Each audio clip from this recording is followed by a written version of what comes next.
Hello friends, welcome back to my channel conceptual biology by Manish Sharma. आज अपन बात करेंगे नर्व इम्पल्स कंडक्शन की या फिर नर्व इम्पल्स ट्रांसमिशन की। देखिए, नर्व इम्पल्स ट्रांसमिशन होता क्या है। सबसे पहली बात आती है नर्व इम्पल्स ट्रांसमिशन आखिर अपन बोलते किसको हैं। देखिए, नर्व इम्पल्स ट्रांसमिशन एक तरह की प्रोसेस है, एक मैकेनिज्म है जिसके अंदर आपका एक न्यूरॉन है दूसरे न्यूरॉन को सिग्नल देता है, या फिर एक न्यूरॉन है उसके अंदर जो इलेक्ट्रिकल सिग्नल्स है वो ट्रेवल करते हैं, उसे अपन बोलते हैं नर्व इम्पल्स कंडक्शन या फिर उसे बोलते हैं ट्रांसमिशन। देखिए, ये आपका बेसिक आइडिया था, आप थ्योरी पढ़ लीजिएगा। इसके अंदर स्टेप्स कौन कौन से आती है, इसमें 5 जो स्टेप्स है वो मेन स्टेप्स है। रेस्टिंग मेम्ब्रेन पोटेंशियल पहली स्टेप, फिर बाद में डिपोलराइजेशन, एक्शन पोटेंशियल, रिपोलराइजेशन, फिर बाद में हाइपर पोलराइजेशन। ये 5 स्टेप्स है। इन 5 स्टेप से अपन इसके थ्रू जाएंगे इन पांचों स्टेप्स के अंदर, और पांचों स्टेप्स आपको बिल्कुल क्लियर होगी। वीडियो को एंड तक ज़रूर देखिएगा। जब आप वीडियो को एंड तक देखेंगे तो आपको बिल्कुल ये क्लियर होगा। थोड़ा डिफ़िकल्ट है टॉपिक, पर आपको प्रॉब्लम नहीं आएगी इसमें समझने में। ठीक है, पहला जो अपना टॉपिक आता है वो है रेस्टिंग मेम्ब्रेन पोटेंशियल आरएमपी, या फिर अपन बोलें तो पोलराइज स्टेट। इसको समझने के लिए आपको एक डायग्राम मैंने प्रोवाइड किया है। इस डायग्राम से आप इसको अच्छे से समझ सकते हैं। देखिए, ये जो डायग्राम है इसके अंदर देखिए, बाहर का जो ये एक सेल बनाया है, सेल के बाहर का इंटरस्टिशियल या फिर एक्स्ट्रा सेलुलर फ्लूइड होता है। अंदर है साइटोप्लाज्म है, अंदर जो वाइट कलर या फिर येलोइश कलर में बना रखा है ये है साइटोप्लाज्म, या फिर इसे बोल सकते हैं अपन इंट्रा सेलुलर फ्लूइड। देखिए, अब जो बाहर है, बाहर के कंपैरिजन में अंदर -70 मिलीवोल्ट का डिफरेंस है। इसको आप ऐसे समझ सकते हैं, अगर बाहर 100 आयन्स हैं तो अंदर 30 ही आयन हैं, तो अंदर अगर 70 आयन और डाल दिए जाएं तो क्या ये दोनों बराबर हो जाएंगे। तो अगर ये दोनों बराबर हो जाते हैं, इसका मतलब -70 मिलीवोल्ट की यहाँ पे कमी है। इसे -70 मिलीवोल्ट ये रेस्टिंग पोटेंशियल है। अब आपको ये समझ में आ गया। तो ये चार्ज डिफरेंस आखिर है क्यों, अंदर नेगेटिविटी इतनी क्यों है और बाहर इस तरह का चार्ज डिफरेंस, बाहर के कंपैरिजन में जो अंदर जो चार्ज डिफरेंस है वो क्यों है। इसके 3 रीजन्स हैं, मेनली तीन रीजन्स हैं इसके। तो पहला रीज़न तो देखिए कि यहाँ पे सोडियम पोटेशियम पंप लगा हुआ है, जो क्या करता है, 3 सोडियम को तो अंदर से लेता है और उन्हें बाहर फेंक देता है, और 2 सोडियम को बाहर से लेकर अंदर फेंक देता है। ठीक है, ये सोडियम पोटेशियम पंप का काम है। इसको आप ये ऐसे याद रख सकते हैं, नोकिया एक ट्रिक है उसके थ्रू याद रख सकते हैं। एन का मतलब यहाँ पे है सोडियम, ओ का मतलब आउट, मतलब 3 सोडियम आउट, और 2 के। ठीक है, के मतलब पोटेशियम, पोटेशियम क्या, आई है इसका मतलब इनसाइड, और ए का मतलब है 1 एटीपी का यूज़ करके। ठीक है, हर टाइम पे यहाँ पे सोडियम पोटेशियम पंप हमेशा काम करते रहते हैं, 1 एटीपी का यूज़ करते हैं और 3 सोडियम को बाहर निकालते हैं और 2 पोटेशियम को अंदर लेके आते हैं। जिसके कारण क्या होगा, अंदर की साइड में जब एक बार ये काम करता है तो 3 को बाहर निकालता है, 2 ही अंदर लेके आता है। तो कहने का मतलब है कि अंदर जो पॉजिटिव चार्जेस है वो बाहर जा रहे हैं, और अंदर वापस हर बार एक पॉजिटिव चार्ज अंदर कम हो जाता है, इसीलिए ये नेगेटिविटी अंदर आ चुकी है। देखिए, फिजिक्स से मत रिलेट कीजिएगा इसको, एक तरह के बायो की भाषा में इसको समझिएगा, पूरा टॉपिक समझ में आएगा। फिर बाद में इसका जो दूसरा रीजन है, अंदर नेगेटिव आयंस या फिर नेगेटिव प्रोटीन्स है जो अंदर रह चुके हैं, और प्रोटीन्स हैं उनकी साइज़ बड़ी होती है, इसके कारण वो क्या है, बाहर नहीं जा पाते हैं। ठीक है, ये दूसरा रीजन है। तीसरा रीजन ये है कि यहाँ पे पोटेशियम लीकी चैनल्स होते हैं, और उनके द्वारा ये पोटेशियम बाहर निकलता रहता है, और सोडियम है वो अंदर नहीं आ पाता है। इसको आप लास्ट तक अगर आप देखेंगे इस वीडियो को, तो ये जो रीज़न है वो भी आपको समझ में आएगा। ठीक है, ये 3 रीजन्स हैं कि कोई भी सेल है वो पोलराइज्ड क्यों है। पोलराइज्ड का मतलब आप समझिएगा, -70 मिलीवोल्ट का जो चार्ज है वो अंदर की साइड में बिल्ड हो चुका है, इसे अपन बोलते हैं पोलराइज स्टेट। या फिर -70 मिलीवोल्ट वो क्या है, रेस्टिंग पोटेंशियल है। जब रेस्टिंग पोटेंशियल का मतलब ये होता है कि जब आपकी सेल रेस्ट में होती है तो ये -70 मिलीवोल्ट का चार्ज उसके अंदर रहता है। और पोटेशियम है वो याद रखिएगा, पोटेशियम है वो मोस्ट अबंडेंट इंट्रासेलुलर आयन है। ठीक है, ये याद रखिएगा। अब देखिए, ये मैंने रीज़न यहाँ पे मेंशन कर दिए हैं थ्योरी के अंदर, ये मैंने रीजन्स थ्योरी के अंदर मेंशन कर दिए हैं, आप इनको पढ़ लीजिएगा। फिर बाद में देखिए, इसलिए बता रहा हूँ क्योंकि ये जो वीडियो है लंबी ना बने, इसीलिए इसको इस शॉर्ट में बनाया गया है। आपको नोट्स भी साथ में प्रोवाइड किए गए हैं, ठीक है। टाइप्स ऑफ चैनल, देखिए चैनल्स की ज़रूरत क्यों पड़ती है। पहली बात तो अब ये समझने के लिए कि किस तरह से नर्व इम्पल्स ट्रांसमिशन होता है, उससे पहले आपको ये पता होना चाहिए कि सेल्स के पास में सेल्स के पास में किस किस तरह के चैनल्स होते हैं और चैनल्स की अपने को ज़रूरत पड़ी क्यों, ये सबसे पहले मेन ज़रूरी बात आती है। तो चैनल्स की ज़रूरत इसलिए पड़ती है, देखिए थ्योरी आप पढ़ लीजिएगा, मैं नोट्स प्रोवाइड कर रहा हूँ, पर मेन जो चीज़ है वो मैं आपको बता रहा हूँ साथ साथ में। तो चैनल्स की ज़रूरत क्यों पड़ती है, जो सेल की आउटर लाइनिंग है, जो सेल मेम्ब्रेन है, वो क्या है, लिपिड है, वो लिपिड की बनी हुई है, फॉस्फोलिपिड बाइलेयर होती है। और फॉस्फोलिपिड बाइलेयर होने के कारण डिफ्यूजन के थ्रू जो लिपिड सोल्यूबल मॉलिक्यूल्स होते हैं वो बाहर से अंदर की साइड में एंट्री कर लेते हैं, पर अंदर वो चीज़ें नहीं आ पाएगी, जैसे कि कोई चार्ज आयन है वो नहीं आ पाएगा, और जो लिपिड सोल्यूबल नहीं होते वो सब कुछ अंदर नहीं आ सकते हैं। तो उसके लिए स्पेसिफिक चैनल्स बनाए हुए होते हैं, उस चैनल एक तरह से गेट की तरह काम करते हैं, उनके द्वारा कोई भी आयन है वो अंदर आ सके, कोई और मॉलिक्यूल है जो लिपिड सोल्यूबल नहीं है वो उन चैनल्स के द्वारा अंदर आ सके, इसीलिए ये चैनल्स बनाए गए हैं, ठीक है। अब देखिए चैनल्स कितने प्रकार के हैं। पहला है लीकी चैनल्स। लीकी चैनल्स कौन से चैनल्स है, जो कंसंट्रेशन ग्रेडियंट के अकॉर्डिंग, सबसे पहले है लीकी चैनल्स। लीकी चैनल्स का काम क्या है कि कंसंट्रेशन ग्रेडियंट के अकॉर्डिंग इनके द्वारा जो इंटरनल आयंस हैं या फिर जो एक्सटर्नल आयंस है वो क्या करते हैं, लीक करते रहते हैं। तो अंदर आपको पता है कि मोस्ट अबंडेंट आयन है वो पोटेशियम है, तो पोटेशियम बाहर की साइड में लीक करता रहेगा, ठीक है।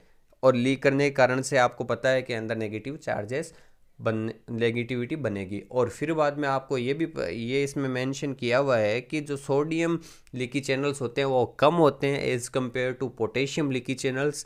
तो जिसके कारण क्या होगा कि जो सोडियम है वो बाहर से अंदर नहीं आ पाता है, कम आता है, बहुत कम आता है, रेयर आता है। और जो अंदर का जो पोटेशियम है, most abundant ion, intracellular ion, वो क्या करता है, बाहर लीक करता रहता है, ठीक है। पहला लीकी चैनल है। फिर बाद में अगला जो चैनल है वो देखिए, अगला जो चैनल है वो वोल्टेज गेटेड चैनल है। वोल्टेज गेटेड चैनल से आपका क्या मतलब हुआ, देखिए यहाँ पे है वोल्टेज गेटेड चैनल है, वो क्या होते हैं, जब कोई चार्ज चेंज आता है वोल्टेज में, जब कोई चेंज आता है वोल्टेज में तभी ये ओपन होते हैं। फॉर एग्जांपल देखिए, इसका आपको याद रख लीजिएगा, अगर आपको वैसे समझ में नहीं आता है तो ऐसे समझिएगा। वोल्टेज गेटेड चैनल है, सोडियम के अलग होते हैं, पोटेशियम के अलग होते हैं। सोडियम वाले ओपन होंगे -55 मिली वोल्ट का जब चार्ज होगा तब, और क्लोज होंगे +30 पे। पोटेशियम वाले हैं वो ओपन होंगे +30 पे और क्लोज होंगे -90 मिली वोल्ट पे, ठीक है। इतना अगर आप याद रख पाते हैं तो और भी अच्छी बात है। अगर आप याद नहीं रख पाते हैं इस चीज़ को तो आगे जब आप पढ़ेंगे इसका जो मैकेनिज़्म है, ये अभी बेसिक चल रहा है, फिर बाद में मैकेनिज़्म आप पढ़ेंगे तो आपको ये अच्छे से समझ में आ जाएगा। फिर बाद में मैकेनिकली गेटेड चैनल कौन कौन से हैं। मैकेनिकली गेटेड चैनल का मतलब यहाँ पे ये होता है, जब आप मैकेनिकल कहीं पे प्रेशर अप्लाइड करते हैं आपकी स्किन के ऊपर, स्किन के नीचे नर्वस सेल होती है, तो नर्वस सेल के जो मैकेनिकली गेटेड चैनल होते हैं, जब आप मैकेनिकल फोर्स प्रोवाइड करेंगे तो वो ओपन हो जाएंगे, ठीक है। अब लाइगेंड गेटेड चैनल कौन से होते हैं, अगला चौथा है ligand gated channel. Ligand gated channel वो वाले होते हैं तो उनके ऊपर क्या होते हैं, स्पेसिफिक रिसेप्टर पाए जाते हैं, और फिर बाद में जब कोई स्पेसिफिक केमिकल उनके पास आता है तभी वो ओपन होते हैं, नहीं तो नहीं ओपन होते हैं, ठीक है। अब देखिए एक नोट यहाँ पे लिखा हुआ है, बहुत ही ज़रूरी नोट है, कि मसल सेल्स और नर्व सेल्स, न्यूरॉन, वही अपना जो रेस्टिंग मेम्ब्रेन पोटेंशियल है उसको बदल सकते हैं, और जितनी भी बॉडी की सेल्स है वो अपना रेस्टिंग मेम्ब्रेन पोटेंशियल नहीं बदल सकते हैं। मतलब अगर अंदर नेगेटिविटी है, मतलब पोटेशियम आयंस अंदर हैं, तो उनको अंदर ही रखेंगी और सेल्स बाहर नहीं निकाल सकती है। और जो न्यूरॉन्स हैं या मसल सेल्स है तो वो उसको बाहर निकाल सकती हैं, मतलब वो डिपोलराइज हो सकती हैं। और डिपोलराइज होने का मतलब ये है कि जब न्यूरॉन डिपोलराइज होता है तो दूसरे न्यूरॉन को सिग्नल देता है, और जब मसल डिपोलराइज होती है तो वो कॉन्ट्रैक्शन की फॉर्म में अपना आगे एक्शन करती है, ठीक है। इस तरह से आपको ये चीज़ याद रखनी है, इसीलिए इनको क्या बोला गया है, एक्साइटेबल सेल्स बोला गया है। ठीक है, ये आपको क्लियर है। तो आगे देखिए, अब आपको ये चीज़ आपको बिल्कुल समझ में आएगी। अब पूरा इस प्रोसेस है यहाँ पे होता है। देखिए, पहले आपने ये पढ़ा रेस्टिंग मेम्ब्रेन पोटेंशियल क्या होता है, चैनल्स कौन कौन से होते हैं। अब आपको समझ में आएगा कि चैनल्स काम कैसे करते हैं। देखिए, ये सेल बॉडी है, ये एक्सोन है और ये साइनेप्टिक नोब्स है। ठीक है, एक्सोनल एंडिंग है जिसमें साइनेप्टिक नोब आते हैं लास्ट में। अब देखिए, सेल बॉडी है, यहाँ पे देखिए सेल बॉडी। अब यहाँ पे मैकेनिकली गेटेड चैनल हैं, सेल बॉडी के ऊपर मैकेनिकली गेटेड चैनल लगे हुए हैं। और जब कोई मैकेनिकल प्रेशर, मान लीजिए यहाँ पे कोई आपको किसी ने टच किया, टच करते ही यहाँ के जो आपको पता है कि नर्व एंडिंग्स होती है अपनी स्किन के पास में, और जब आपको किसी ने टच किया तो टच करते ही क्या हुआ, यहाँ पे जो मैकेनिकली गेटेड चैनल थे वो ओपन हो गए, और ओपन होने के कारण क्या हुआ, बाहर से जो सोडियम था वो इनसाइड एंट्री करता है। ठीक है, मैकेनिकली गेटेड चैनल ओपन हो चुके हैं और क्या होगा, सोडियम जो बाहर है वो अंदर की साइड में एंट्री करेगा। और जब अंदर की साइड में जब सोडियम एंट्री करता है तो आपको देखिए, ये समझ लीजिएगा, ये एक्सोन का मैंने पार्ट बना लिया यहाँ पे। अब देखिए, सोडियम जब अंदर एंट्री करेगा तो क्या होगा, यहाँ पे चार्ज का डिफरेंस आएगा। चार्ज जो अंदर वोल्टेज है वो चेंज होगा।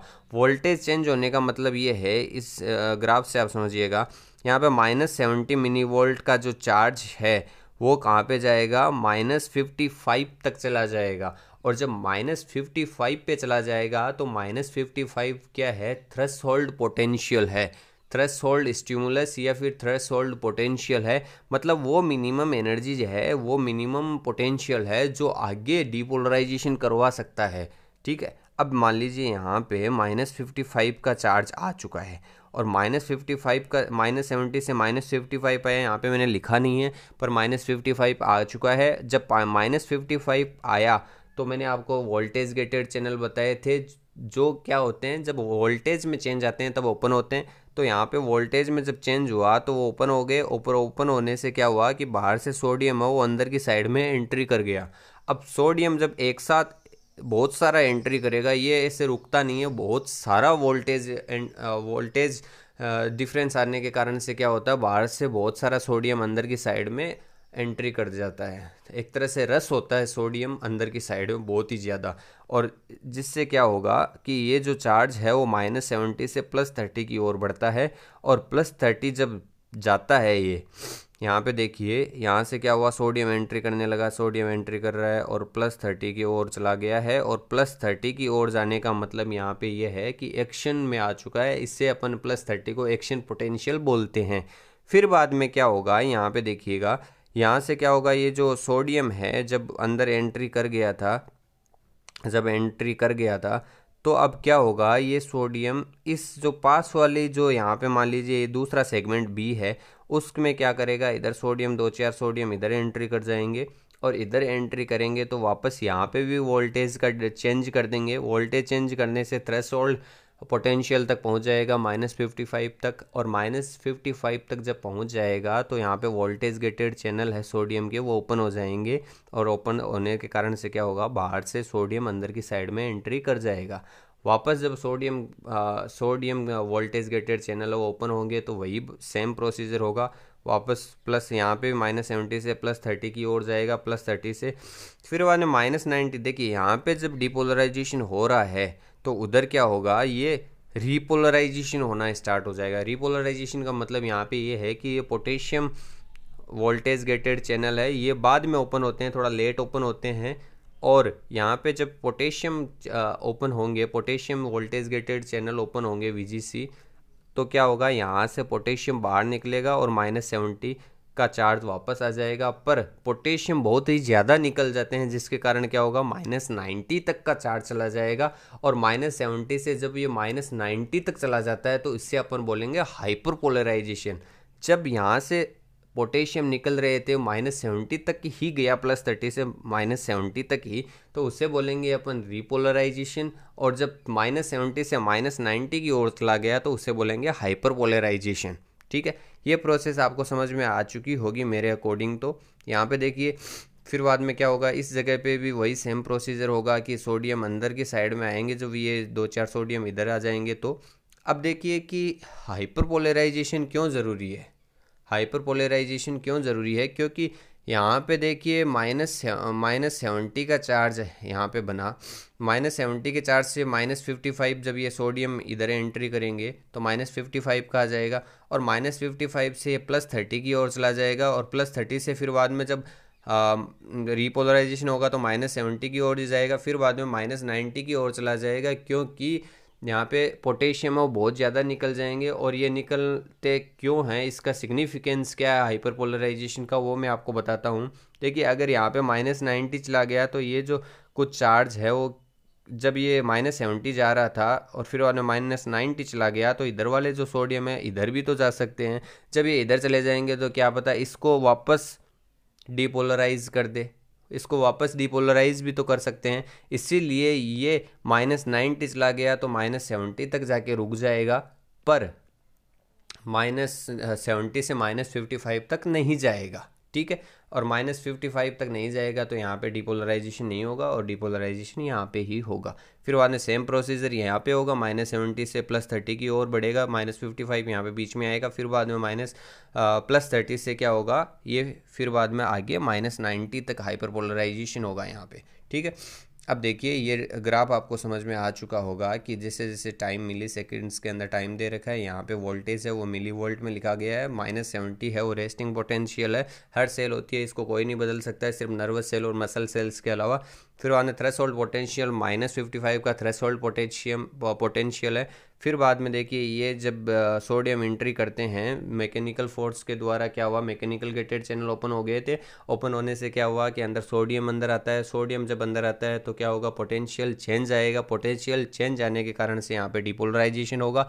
सोडियम अंदर जो VGC है, सोडियम के वोल्टेज गेटेड चैनल जो सोडियम के, वो ओपन हो जाएंगे, ओपन होने से डिपोलराइजेशन होगा, और फिर बाद में +30 की ओर जाते ही इसका मतलब एक्शन पोटेंशियल में कन्वर्ट हो जाएगा। यहाँ पे एक्शन पोटेंशियल है, फिर बाद में एक्शन पोटेंशियल से क्या होगा, ये ड्रॉप करेगा। ड्रॉप करने का मतलब ये है कि जो पोटेशियम वोल्टेज गेटेड चैनल वो ओपन हो जाएंगे, और ओपन होने से क्या होगा, पोटेशियम बाहर निकल जाएगा, बाहर निकलने से अंदर वापस -70 का चार्ज बनने लगेगा, उसे बोलेंगे रिपोलराइजेशन। पर -70 पे आके नहीं रुकता है, ये आगे भी चला जाता है -90 तक, उसे बोलेंगे अपन हाइपरपोलराइजेशन, ठीक है। फिर बाद में हाइपरपोलराइजेशन होगा तो उसके बाद में वापस -70 की ओर ही ये बढ़ जाएगा, ठीक है।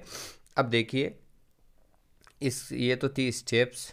अब इस स्टेप्स को आप इसमें भी अच्छे से समझ सकते हैं। देखिए ये था -55 थ्रेशोल्ड पोटेंशियल। यहाँ पे मान लीजिए कोई स्टिमुलस आया और ये फेल्ड इनिशिएशन है, मतलब ये इतना नहीं दे पाए, थ्रेशोल्ड तक नहीं पहुँचे वो वाले हैं, और फिर वहाँ कोई पहुँच गया तो वो डिपोलराइजेशन करवा देगा, और डिपोलराइजेशन करवाने के बाद में +30 है वो एक्शन पोटेंशियल है, फिर वहाँ रिपोलराइजेशन होगा।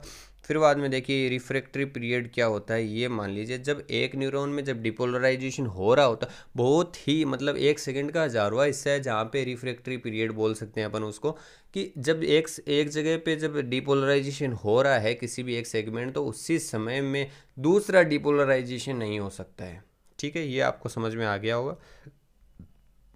अब देखिए यहाँ पे इस स्टेप को आप अच्छे से, ये जो थ्योरी है इसको आप अच्छे से समझ सकते हैं, डिपोलराइजेशन का मतलब क्या होता है, और फिर उन्हें रिपोलराइजेशन का मतलब क्या होता है, हाइपरपोलराइजेशन का मतलब क्या होता है। Thank you for watching this video. अब अगली जो वीडियो आएगी उसके अंदर अपन ये पढ़ेंगे कि लास्ट में जब एक्सॉन एंडिंग तक ये जब स्टिमुलस जाता है, ऐसे चेंज करता रहता है, चेंज करता करता जाता है, तो वहाँ पे जब लास्ट में जब डिपोलराइजेशन होता है तो वहाँ पे क्या होता है, फिर बाद में साइनेप्स का फॉर्मेशन कैसे होता है, ये अपन वीडियो के अगली जो वीडियो आएगी उसमें पढ़ेंगे। Hope you like the video. अगर ये वीडियो आपको पसंद आती है तो वीडियो को लाइक करें, सब्सक्राइब करें चैनल को, और अपने दोस्तों में ज़रूर शेयर करें। Thank you.